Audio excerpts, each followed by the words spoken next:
Hi hello namaste, welcome back to our channel. This is Arjun from AR automotives. ఈరోజు మన దగ్గర ఉన్నది హోండా హార్నెట్ 2.0.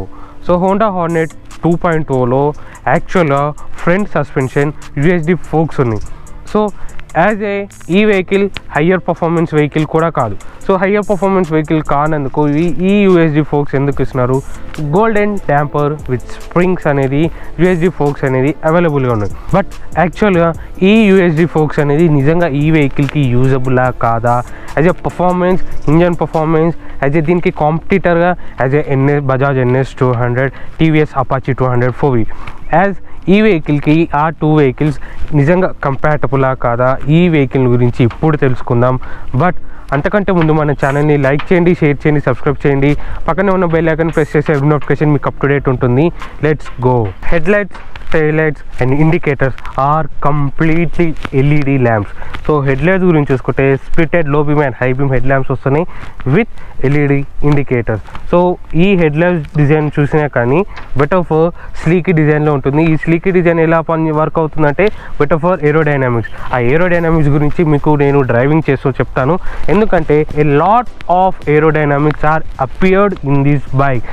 చూడడానికి 184cc 200cc, బట్ పర్ఫార్మెన్స్ మాత్రం ఇలాంటి డిజైన్ వచ్చినందుకు వెరీ ఏరోడైనామిక్ డిజైన్ అనేది పర్ఫెక్ట్గా ఉంది.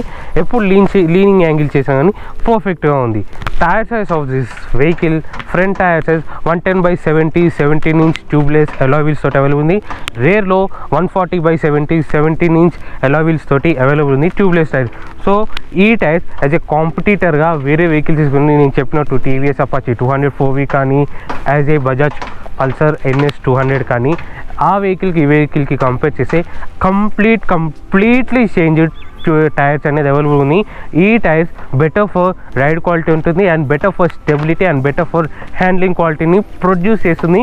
Rare profile section 140/70 17-inch alloy wheels provide చేస్తున్నందుకు ఈ వెహికల్లో ఫ్రంట్ బ్రేక్ సైజ్ వచ్చినా కానీ సింగిల్ ఛానల్ ABS వస్తుంది. డ్యూయల్ డిస్క్ అనేది అవైలబుల్ ఉంది. Front 276mm brake size and rear 220mm of brake size. Disc brakes are available with single channel ABS. Moreover braking bite is too awesome. ఎందుకంటే 276mm brake size అన్నందుకు single channel ABS ఏ vehicle compatible చేసినా కానీ ఈ వెహికల్లో brake size and tyre size are completely different. ఈ tyres కూడా better road grip ఇస్తుంది. ఆఫ్ రోడింగ్లో కానీ హైవే టూరింగ్ చేసినా కానీ better stability with a better handling ఈ వెహికల్ అనేది ప్రొడ్యూస్ చేస్తుంది. ఈ better 140 section and front 110 section tyre size provide చేస్తున్నందుకు అండ్ ఈ స్టెబిలిటీ హ్యాండ్లింగ్ బెటర్గా ఉండడానికి రీజన్స్ ఏంటంటే first reason tyre size and second reason is suspension.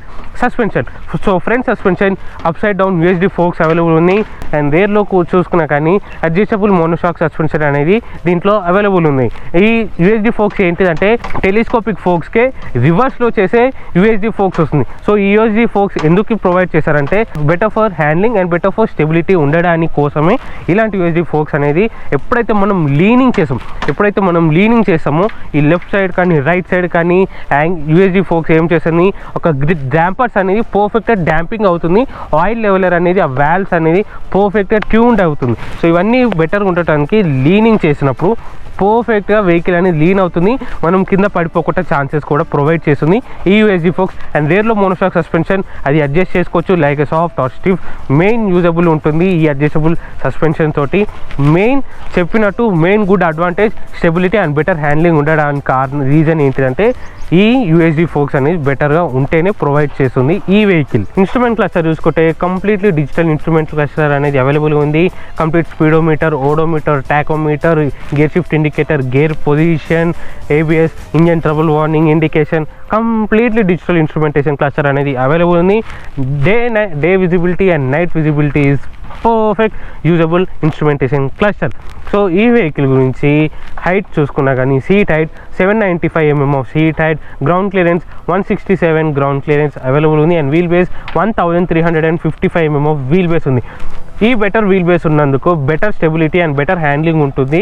హైవేలో యూజ్ చేసినప్పుడు అండ్ సిటీలో యూజ్ చేసినప్పుడు బెటర్ స్టెబిలిటీ ఉండడానికి కోసమే హయ్యర్ వీల్ బేస్ అనేది ప్రొవైడ్ చేస్తారు. ఈ వెహికల్ బెటర్ ఏరోడైనామిక్ డిజైన్ ఉంటుంది. ఎప్పుడైతే మనం డ్రైవింగ్ చేస్తామో ఈ ఫెండర్స్ అనేది ఎయిర్ని స్ప్లిట్ చేస్తుంది. సో స్ప్లిట్ చేసినప్పుడు ఇలా ఎయిర్ అనేది ఇలా మన లెగ్స్ త్రూ ఇలా పాస్ అయిపోతుంది.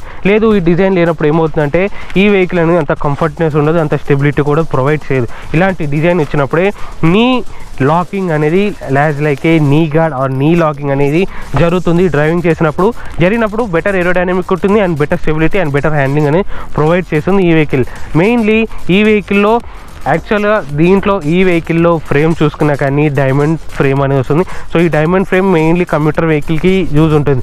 బట్ మెయిన్గా ఈ డైమండ్ ఫ్రేమ్ ప్రొవైడ్ చేస్తున్నా కానీ బెటర్ స్వింగ్ ఆర్మ్ అనేది ప్రొడ్యూస్ చేస్తున్నారు. బెటర్ స్వింగ్ ఆర్మ్ అంటే wider swing arm. So wider swing arm అంటే బెటర్ స్టెబిలిటీ ఉంటుంది. బెటర్ స్టెబిలిటీ అంటే better robust and better handling, better good ride quality. Vehicle off roading కానీ highway driving చేసినప్పుడు perfect leaning angle కూడా main ఆ rectangular swing arm, wider rectangular swing arm అనేది better handling కోసమే ఈ use చేస్తున్నారు. అందుకని డైమండ్ ఫ్రేమ్ ఇచ్చి బెటర్ స్వింగ్ ఆర్మ్ అనేది ప్రొవైడ్ చేస్తున్నారు. ఈ టూని బేస్ చేసుకుంటే లో కాస్ట్ అవుతుంది, లో మెయింటెనెన్స్ అవుతుంది, బెటర్ రోబస్ట్ ఉంటుంది అండ్ బెటర్ హ్యాండ్లింగ్ ఉండడానికే ఈ టూని బేస్ చేసుకొని ఈ ప్రైస్ సెగ్మెంట్లో ఈ వెహికల్కి సూటబుల్ అని హోండా వాళ్ళు ప్రొవైడ్ చేస్తున్నారు. ఇంజిన్ డీటెయిల్ చూసుకుంటే 184.4 cc, 16.1 Nm of torque, 17.03 horsepower, 2 valve, single cylinder, 4 stroke. ఈ vehicle mainly programmed fuel injection vehicle అనేది యూజ్ ఉంటుంది. అండ్ మెయిన్లో దీంట్లో యూజ్ చేసిన స్లిప్పర్ రింగ్స్ ఎలా ఉంటాయంటే వెరీ స్మూత్ ఉంటుంది అండ్ పిస్టన్ కూడా వెరీ స్మూత్ పిస్టన్ అనేది యూజ్ అయింది. వెరీ స్మూత్ పిస్టన్ యూజ్ అయినప్పుడు ఏమవుతుంది, వెరీ రీఫైన్డ్ ఇంజన్ అవుతుంది. వెరీ రీఫైన్డ్ ఇంజన్ అవుతుంది. రీఫైన్డ్ ఇంజన్ అయినప్పుడు ఏమవుతుంది, బెటర్ ఫ్యూయల్ ఎకనామీ వస్తుంది అండ్ బెటర్ ఫ్యూయల్ ఎఫిషియన్సీ వస్తుంది. ఇంటర్నల్ కంబషన్లో ఫ్యూయల్ థ్రాటిల్ అంటే ఇంటర్నల్ కంబషన్లో ఫ్యూయల్ ఇంజెక్షన్ ప్రాసెస్ ఎలా ఉంటుందంటే ప్రోగ్రామ్డ్ ఫ్యూయల్ ఇంజెక్షన్ ప్రాసెస్ ఉంటుంది. But when compare to the older 160 cc ఈ సీసీ కంపేర్ చేస్తే బెటర్ రిఫైన్డ్ ఇంజన్ అవుతుంది and internal combustion process change అవుతుంది. దీంట్లో స్పార్కిల్స్ కంప్లీట్ డైమెన్షన్ చేంజ్ అవుతుంది, స్పార్కిల్ వోల్టేజ్ చేంజ్ అయ్యింది. అండ్ దీంట్లో స్లిప్పర్ రింగ్స్ మెయిన్గా ఒక పిస్టన్ స్మూత్గా ఉండాలంటేనే స్లిప్పర్ రింగ్స్ ఉండాలి అండ్ బేరింగ్స్ ఈ రెండు బెటర్ యూజ్ ఉంటేనే ఇంజన్ అనేది రీఫైన్డ్ అయిపోయింది ఈ వెహికల్. ఈ ఇంజన్ గురించి కూడా నేను డ్రైవింగ్ చేస్తూ ఎలా పర్ఫామ్ చేస్తుందని చెప్తాను ఈ వెహికల్ గురించి. ఈ engine 200 cc engine 184.4 cc engine cool అవ్వడానికి ఇది ఆయిల్ కూల్డ్ కాదు, ఎయిర్ కూల్డ్ ఇంజన్ అనేది అవైలబుల్ ఉంది. సో ఎయిర్ కూల్డ్ ఇంజన్ తొందరగా కూలింగ్ కావాలంటే ఈ ఇంజన్ గార్డ్ అనేది ఇంజన్ గార్డ్ అనేది మెయిన్గా ఎలా యూజ్ ఉంటుందంటే బెటర్గా ఇంజన్ అనేది తొందరగా కూల్ అవ్వడానికి as well as main mud అనేది ఇంజన్ గార్డ్ అనేది ప్రొవైడ్ చేస్తారు. ఇట్లాంటిది అనేది ఈ ఇంజన్ గార్డ్ అనేది only for engine cooling system కోసమే ఈ ఏరోడైనామిక్గా తొందరగా ఇంజన్ కూల్ అవుతుంది. ఎందుకంటే ఈ స్లీకీ డిజైన్ అనేది ఎయిర్ అనేది బీట్ చేసినప్పుడు ఇలా స్పీడప్గా ఇలా వెళ్ళిపోతుంది. సో ఇలా వెళ్ళిపోయినప్పుడు ఇంజన్ అనేది తొందరగా కూల్ అవుతుంది. సో దీంట్లో క్యాటలైటిక్ కన్వర్టర్. సో దీంట్లో ఇది మెయిన్ ఈ ఇంజన్ అనేది ఎందుకు అంత బెటర్ ఎయిర్ ఇంజన్ ఎందుకు రిఫైన్ ఉందంటే బెటర్ ఫర్ సైలెన్సర్ అనేది అవైలబుల్ ఉంది. సో సైలెన్సర్ ఉన్నప్పుడు ఏమవుతుంది, ఆ వెహికల్ అనేది ఇంటర్నల్ కంబషన్లో అయినా పవర్ అనేది తొందరగా ఎగ్జాస్ట్ చేస్తే ఇంజన్ అనేది అంత పవర్ఫుల్ అండ్ వెరీ రీఫైన్డ్ ఉంటుంది. అందుకని ఈ ఎగ్జాస్ట్ టైల్ పైప్ అనేది అండ్ బెటర్ బిగ్గర్ సైజులో ఉంది కాబట్టి మోర్ ఇంజన్ అనేది రీఫైన్డ్ అవుతుంది. ఈ వెహికల్లో మెయిన్ అడ్వాంటేజ్ అంటే ఇంజన్లో ఈ వెహికల్ అనేది రైడ్ బై వైర్ థ్రాటిల్ అనేది అవైలబుల్ ఉంటుంది. ఎందుకంటే ఈ రైడ్ బై వైర్ థ్రాటిల్ ఈ అప్ 2 వైర్స్ అనేది థ్రాటిల్కి వస్తాయి. సో అప్ సైడ్ వైర్ ఏం చేస్తుంది, థ్రాటిల్ అనేది ఓపెన్ చేస్తుంది. సో థ్రాటిల్ బాడీలో బటర్ఫ్లై వాల్వ్ ఉంటుంది, ఆ వాల్వ్ని ఓపెన్ చేస్తుంది. వాల్వ్ని ఓపెన్ చేసినప్పుడు ఎయిర్ అండ్ ఫ్యూయల్ని ఇంటేక్ చేస్తుంది. అండ్ డౌన్ సైడ్లో ఈ వైర్ ఉంది కదా, ఈ వైర్ ఏం చేస్తుంది, బటర్ఫ్లై వాల్వ్ని ఆఫ్ చేసేస్తుంది. సో ఆఫ్ చేసినప్పుడు ఏమవుతుంది, మోర్ ఫ్యూయల్ ఎకనామీ వస్తుంది. అంటే మనం రెవ్ చేసినప్పుడు హై రెవ్ ఉండదు, మనం ఇలా రెవ్ చేసినప్పుడు రెవ్ అవుతుంది. సడన్ థ్రాటిల్ అనేది డౌన్ చేసినప్పుడు ఇంజన్ అనేది సడన్గా లో అయిపోతుంది. ఎందుకంటే ఈ లో అయినప్పుడే వెహికల్ అనేది బెటర్ ఫ్యూయల్ ఎకనామీ వస్తుంది. అంత నాయిసీ అనేది ఇంజన్ అనేది ప్రొవైడ్ చేయదు. మనం సడన్గా ఇప్పుడు యాక్సిలేషన్ ఇచ్చాం, రెవ్ అయిపోయింది, ఇంజన్ నాయిస్ పెరిగింది, సడన్గా డౌన్ చేసాం. సో సడన్గా డౌన్ చేసినప్పుడే వెహికల్ అనేది బెటర్ ఫ్యూయల్ ఎకనామీ అనేది ప్రొవైడ్ చేస్తుంది. ఆ థ్రాటిల్ అనేది ఆ బటర్ఫ్లై వాల్వ్ని అనేది క్లోజ్ చేసేస్తుంది. సో సడన్గా క్లోజ్ చేసే వరకు ఇంజన్ అనేది సడన్గా లో అయిపోతుంది ఇంజన్ నాయిస్. అలా లో ఇంజన్ నాయిస్ అయితే బెటర్ ఫ్యూయల్ ఎకనామీ అనేది ప్రొడ్యూస్ చేస్తుంది. ఈ vehicle 11 litres of fuel tank capacity అనేది అవైలబుల్ ఉంది.